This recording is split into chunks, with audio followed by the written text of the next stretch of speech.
Doctor साहेब, doctor साहेब, doctor साहेब. काय रे, काय झालंय? डॉक्टर साहेब, घरी यायचे किती घेता तुम्ही? घरी याची फीस हो. 500 रुपये.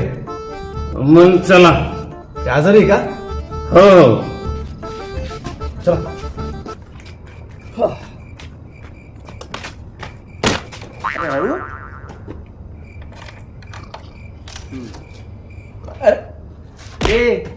अरे बसू दे की. झोप खराब केली आहे. बस नीट बस. Oh no! अरे